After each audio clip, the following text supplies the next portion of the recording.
All right, good morning, everybody. I'm out in the shop this morning, and it is a wet, cold day out there. Raining. Not a nice day to be outside, but it's a nice day to be in this new shop. And overall, I'm just going to give you a few tidbits on this shop. Overall, I'm pretty happy with the shop. And like I say, next year we'll spray foam it. I've got some leaks here, as you can see. Look at the floor right there.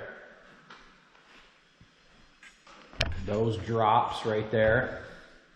Those are leaks. It's raining out right now. There's like 8 of them. And I actually have them marked on the roof up there. Right there. You probably can't see there. Anything that was leaking, I took the scissor lift up there and I marked them with an axe. So I figured I was going to get some leaks in this building. That's fine. I got to go on a nice sunny day. I could have did it yesterday, but I forgot. I'm going to go up there and just check them out. And the leaks will come from various things. Maybe under torquing of a bolt or over torquing of a bolt, or me disfiguring the steel a little bit with my alignment bar, which could have happened. And then your sealing washer does not sit flat on the steel. It's dished out, and water will get underneath that sealing washer. So what you do in that case, you just go up there. I'm assuming that's what I'm going to do, is you go up there with an RTV silicone like I've got, and you just go around that bolt for what little leakers you get, and you just silicone around the bolt from the outside. Siliconing those bolts from the inside, that's not the answer, because then you're going to get the outdoor water still coming in on top of your first layer of steel, and it could drift out and fall down your seams and come in the building. So you got to catch it on the outside with silicone. I don't have a lot of leakers, but I figured I'd have a few, and I've got them. So that needs to be done. And overall, I got my good portion of my wiring in, not all of it. Got that new 100 amp panel in there, and got a little bit more to do. I got some wiring going down, got some duplex receptacles there. I put 2 there, and you come down here. I worked on this yesterday. A couple more right here, and there's actually one more down behind the excavator. And the main reason I wanted power down in this end, plus I got to get 2 more lights for back here, 2 more LEDs to light the back end up. But the main reason is in the winter time, when I've got the vehicles and the equipment in here sitting idle, I want trickle chargers on this. Everything with a battery in here, I want it on trickle, so I'm working on that right now. But anyway, that's what I was working on yesterday. And it's for this year and for this year shop, building the shop, it come pretty good. I'm happy with the amount of work I got done. At least now I got a work area, and what I have to do now, most important, and I'm already on the line trying to get something done. I gotta get some flashing for that door up there. That takes on a lot of water and snow up around there on that overhead door, which I knew. So I gotta get about a 12.5 foot flashing to go over above that, and I'm going to flash that off to keep that water and snow from coming in. If a little bit blows in from the side, whatever. You can't make sliding doors perfect, but you can maybe get some brush seals. And but first, flashing. I got to get that done, and I'm working on that. I got a guy supposed to get back to me. So, all in all in the building, I'm probably not going to get that much further this year on this because winter's pretty much upon us now, so I'm pretty happy with it. And in closing, I'd say it was a lot of work, but you know what, it's a lot of building. I'm happy with it, but it's not cheap to build. I will tell you this, by the time you do your wiring and your concrete and all your steel, the building itself, you've got a lot of money in this. If you pay $20,000 for this building, you're going to at least double the price of that building to $40,000 and some by the time you put your concrete and your wiring. And even doing my own excavating, I put a ton of gravel under this pad because this is on a clay pan. Down underneath this is a clay pan, so I had to hog a lot of material out, and I put a lot of triaxles. I probably have $4,000 in gravel on this job alone right here. So that's where we are right now with the building. Things have slowed down with the build. And I'll put that flashing up, and all in all, I think for right now, I'm pretty much caught up. And you're gonna see now a few projects coming on, just some maintenance projects and work going on in the shop this winter. And I'm waiting for a welding plug to come from Amazon. The extension cord, welding extension cord. I'm gonna cut the end off and wire that directly into the panel, that extension cord. 25 footer, $100 on Amazon. Hey, you get double plugs and the wiring for 100. You can't do much better, really. Number 8 cable. So that's where we stand right now in the shop build, you guys. I just thought I'd kind of keep up there, and now I'm going to move on to a project right now, and I'm going to start filming it.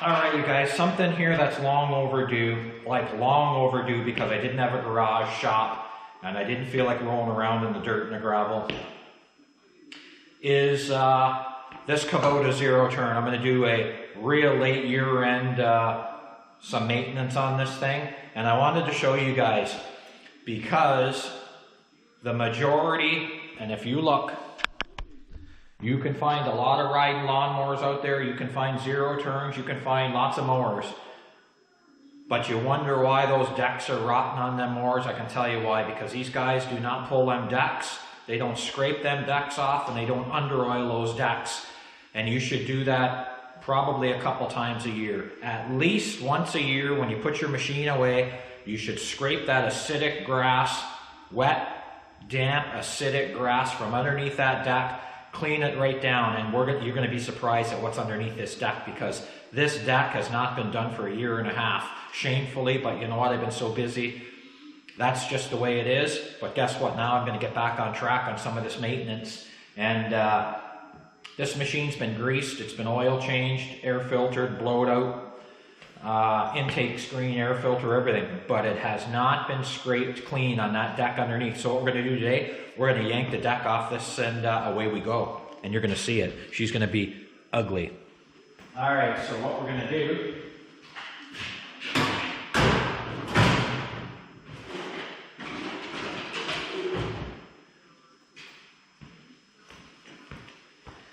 is we've got to pull off these suspension pins on this deck. And these Kubotas, they got that hanging deck like anything, suspended. It's got your suspension pins here, 2 on this side, and I can't even remember, 2 on this side over here, and you pull those out and you drop that deck down, and away you go, really, and I'll show you. All right, so there's your suspension pins right there in this Kubota. That's how that deck is suspended on each side. There's 2 of those. So what we'll do now is we're going to yank them.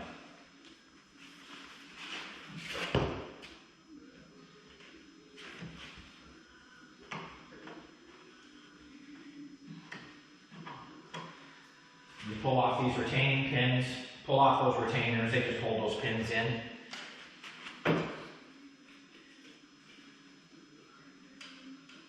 I've only actually pulled this off a few times since I've owned it. I've owned this machine since 17 or 18, I think, and I pulled this deck off probably 3 or 4 times, so. And then, one thing you gotta do, you gotta take the pressure off this deck, that pull down pressure, right there. Lift it up a little bit. Pull off those bars. And then, knock your hanger pins out, your suspension pins. Just lift that deck up.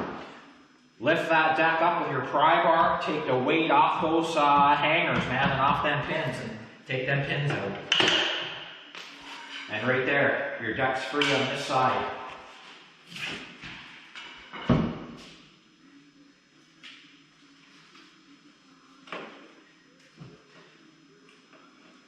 You would think that Kubota maybe could have came up with a little bit better retainer than that little thing there, but that's just the way it is. It seems kind of simple, but kind of cheesy.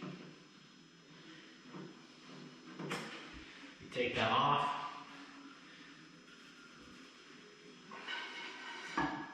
Right there.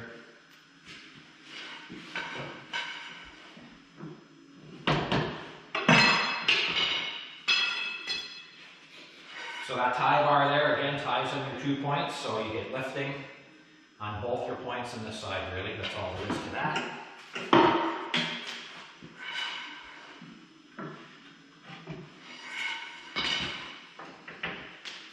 And what else do we have to do?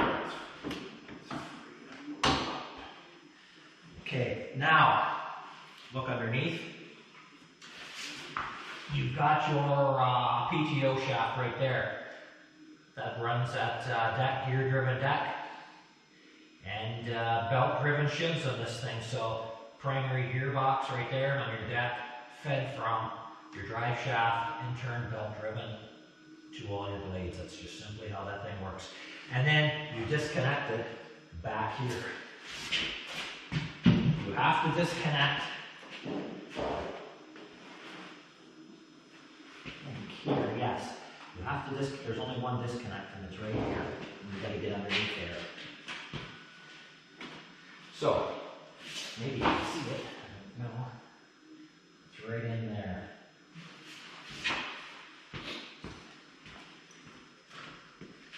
We'll get some light here. Okay, now we've got some LED happening there. Okay, there you go. There's your drive right there for your deck. And then you've got to disconnect that. Now the easiest way to get in there.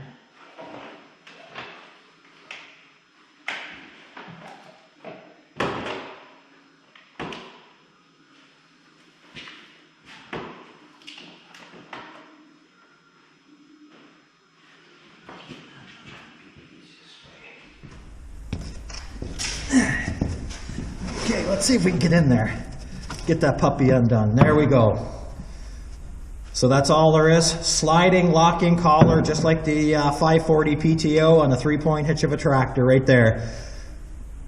That locking collar slides back, releases your bearing from grabbing on this output shaft here, and it'll let you slide that right off. And that's all there is to that.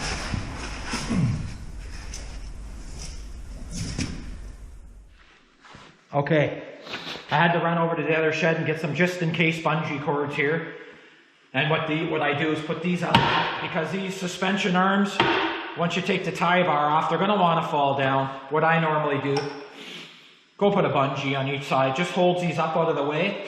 The next step you'll have to do is keep your rear arms out of the way. Pretty simple, really. You just lift them up, and you can actually bungee them if they're falling down on you too. But these ones here, they're greased up, they're staying up, and what I'll do is pull it out from this side. I'll take that deck out from this side over here.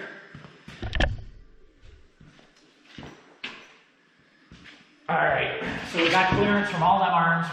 Just take her back a little bit and get it out of the way.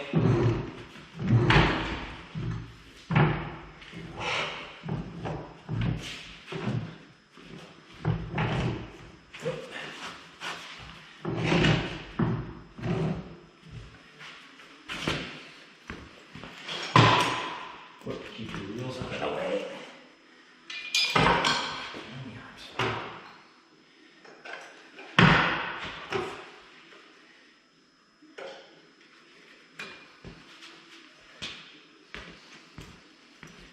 And my arms fall out of the way.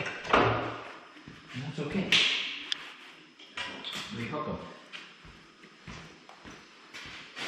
And you just watch out for anything that's sticking come up on underneath. And we do like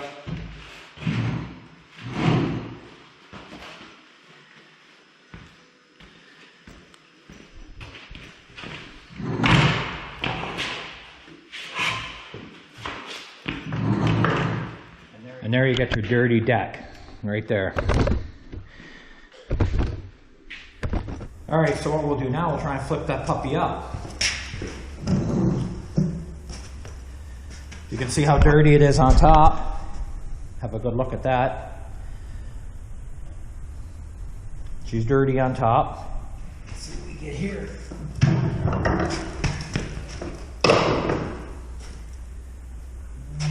No.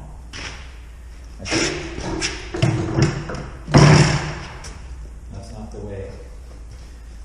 I believe this is the way. And there you go.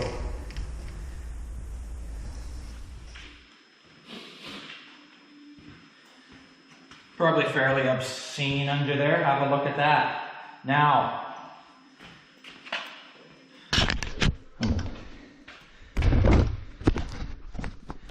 if this isn't the demise of an expensive lawnmower deck, look at that. That will be moldy, wet, grass, just eating away at that steel. Not good. Not good at all. So, it's the way it is. We'll take care of it. So you can scrape that deck off, take a scraper, wire wheel on the 4-inch grinder if you want, whatever. You're gonna lose paint, and then when you're all done, you just oil it up, and we'll get at her. All right, so I've got flat scraper with a pointy end. I've got a wire brush. I've even got a little bit of a cement trowel here, or a nice Richard flat scraper, whatever, man. Choose whatever works for you, and then you know what? You just get at it. And it ain't gonna be, it won't be pretty. Pretty ugly, really. And this grass here, man, this will kill a lawnmower deck. I mean, as I said earlier, that's why you see so many good riding lawnmowers run like a champ. But you know what? They got no decks left. Well, here's exactly why. And you can smell it. I can smell it, and you can see the wet grass and the mold in there. That will oxidize that metal.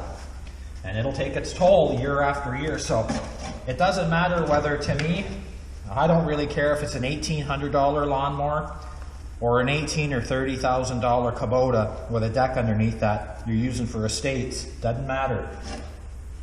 You know what? You got to keep on them if you care.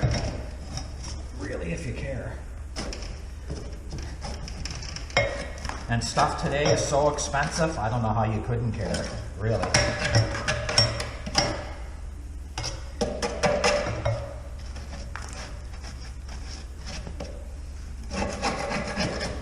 And this was no shocker to me at all. I knew this was going to be just caked up because I haven't done it now since I moved up here.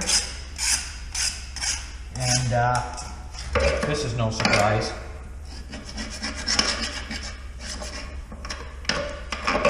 I mean, it's not the end of the world. If you roll it over and you got lots of grass, you know what? Your deck's not going to die right away. It'll take several years of neglect, but you know what?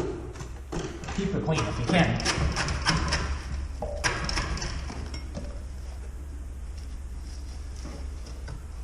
Yummy.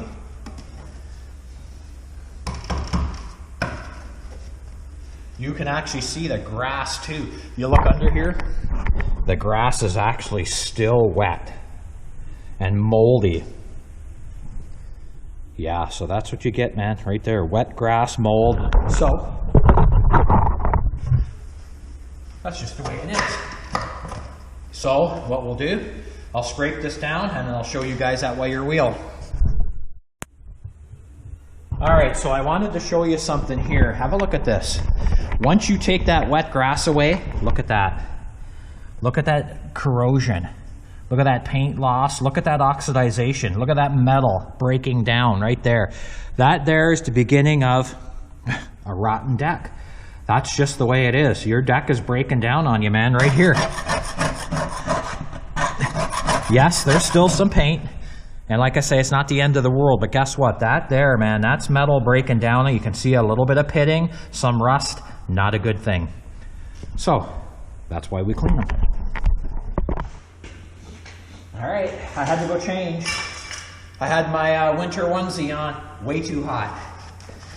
The temperatures are fairly mild right now, but we're in for a storm warning for today.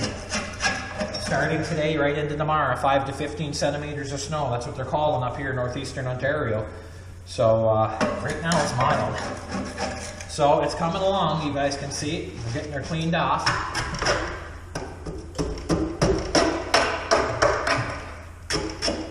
And you know what?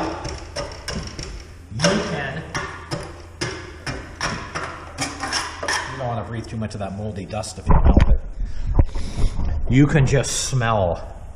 You can smell the odor of that fermentation of that grass rotting underneath that deck. And that's what that stuff does to your deck when it ferments like that. And then acids and breakdowns, not good. So we'll just chip away at this. There's a secondary layer of metal on the outside of the deck, but there's an interior inside here. You want to get in between there and back in here. Look underneath there. Look at the grass that sits underneath there. And she's just chewing away. So you want to make sure, see, you get in behind there, between that outer primary steel of that deck and then that inside secondary wall in there. There's a gap in there, and you got to get that out of there. You know, up and through here, and in through here. You got to get as much of that out of there as you can. As you can tell, there's nothing special about cleaning this deck. You just got to get at her any way you can and get all those cracks and crevices cleaned up. Okay, it is starting to look like a lawnmower deck slowly. I'm getting there. I'm just picking away at this thing here. And she's coming along. And we'll continue on. That's what it did look like, and this is where it's looking now. All right.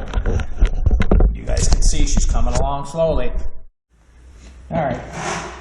I probably should have done this earlier, but anyway, I'm going to take those blades off. I couldn't remember what size that socket was, so I went back. It's 30 millimeters.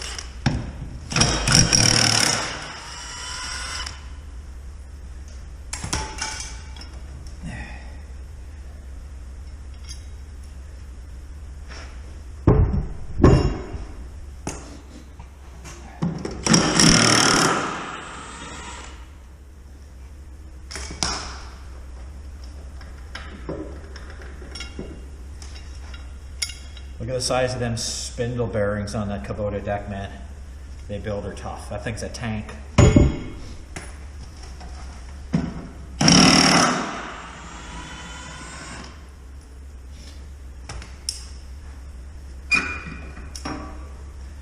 So there you got it. 30 millimeter. Look at the thickness of those blades too on that Kubota. They make them pretty thick, man. She's fairly robust, and so it should be, I guess, for what you pay.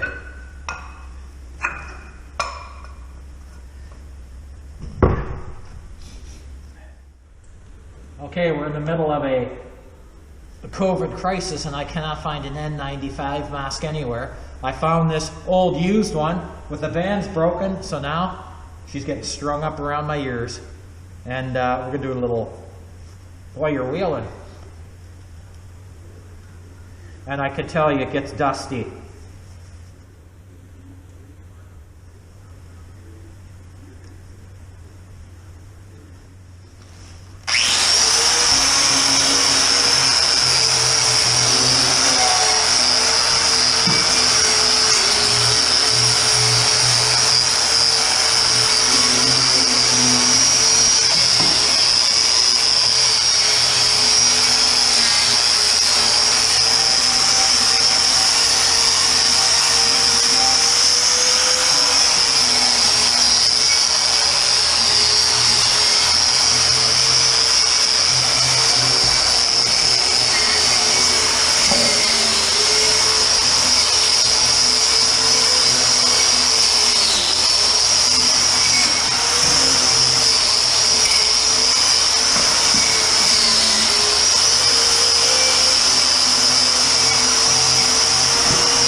As you can tell, this isn't something you want to do without a mask, because she's some dirty. I'd like to do this outside too. Normally I do outside the shop, but it's pouring rain today, so too bad. We do her inside.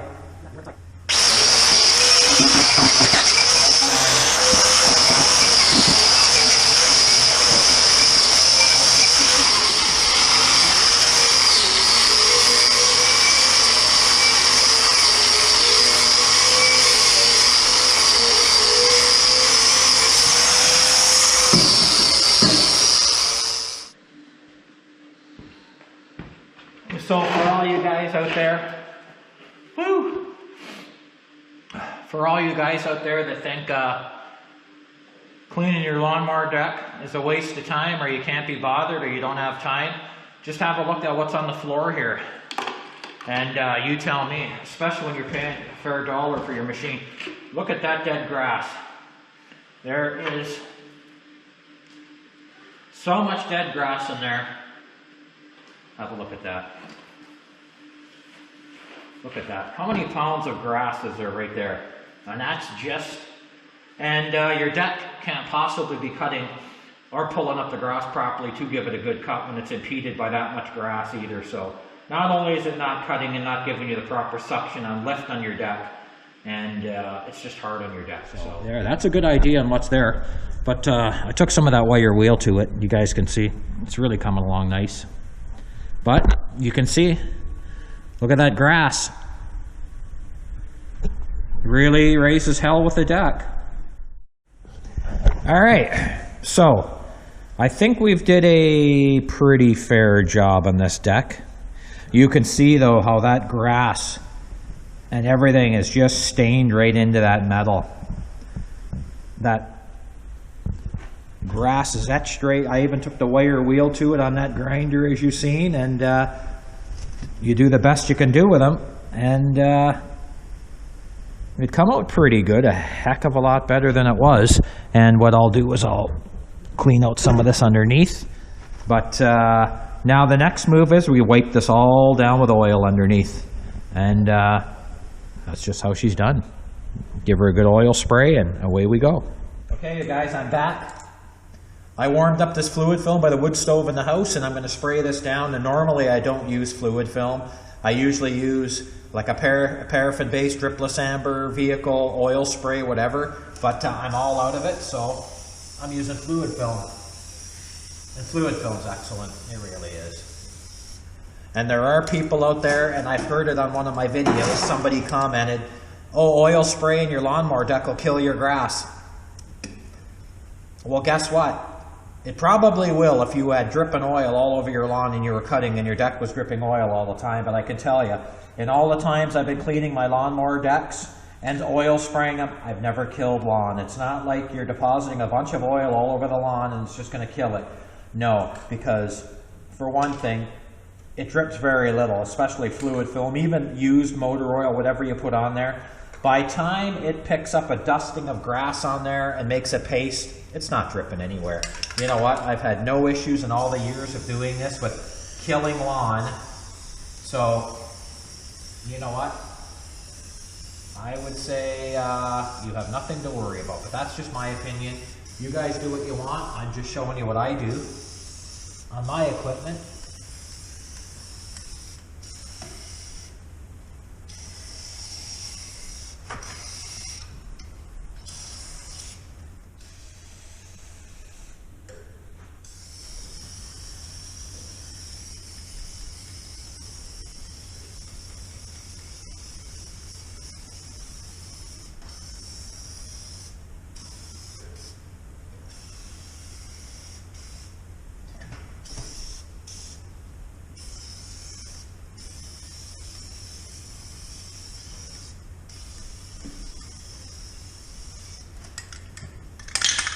You won't get much corrosion with these bearing spindle housings because they're all aluminum. So it don't mean nothing, but still.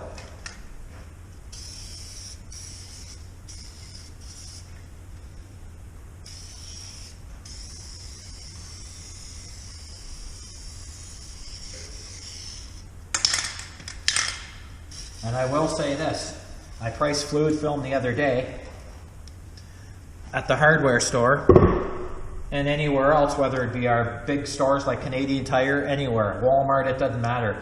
This fluid film, man, she's pushing 16 bucks a can here in Canada. Probably 8 bucks a can in the States, but guess what, over here, as I said before, us stupid Canadians, we don't mind paying. Oh, we mind, we just pay it. We take what they're feeding us, and we're pretty quiet about it too.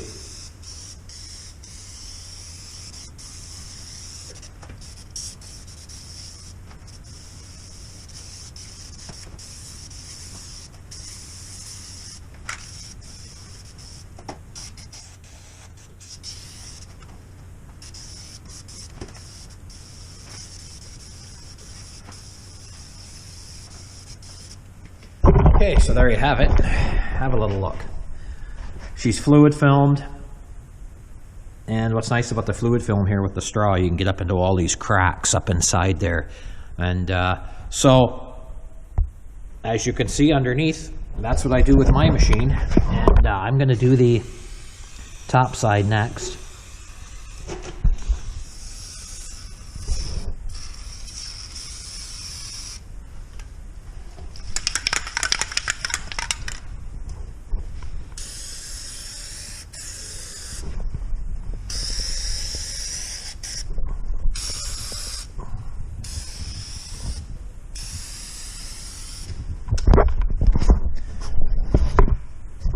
Alright. So on the top side of this machine, I just give her a good spray of WD. And believe it or not, that WD is a great spray for loosening up that grass too. It works quite well. And it gets right in there. And then you can just wipe it down, and it actually soaks up pretty good. And turns out alright.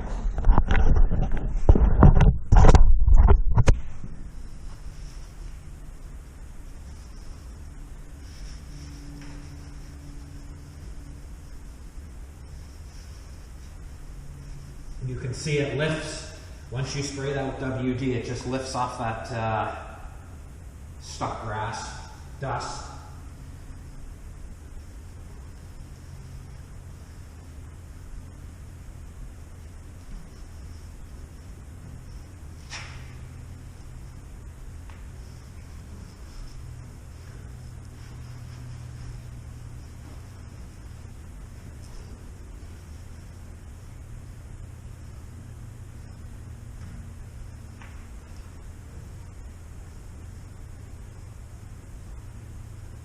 The thing about WD-40 and oil spraying and all that stuff, at least it'll sit in cracks and crevices where water or grass will sometimes sit. It'll work its way in them cracks. If you can't get at it, that's fine. It'll just sit there. And there's nothing wrong with that, especially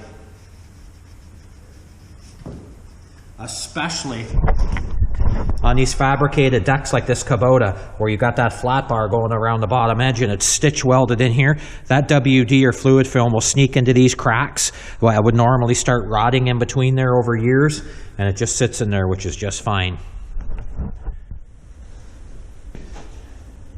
Oh, my little guest has arrived. He's looking for mice. He's on mouse alert. Come on, Milo. Come on over here. Let's go back here. Let's go check for mice. Go check.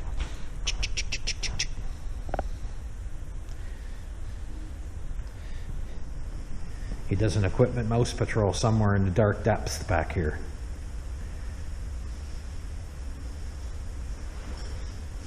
Come on.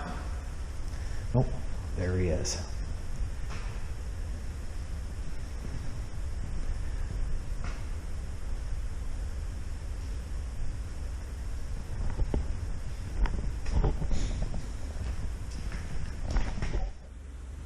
Okay, so for all you guys out there, we're not trying to get perfection here. We're just trying to get good and keep this thing in good shape. You don't have to be perfect. Because I'm far from it.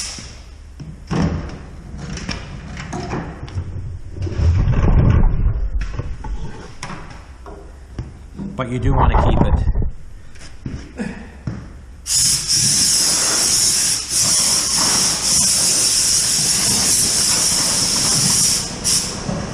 In pretty good shape.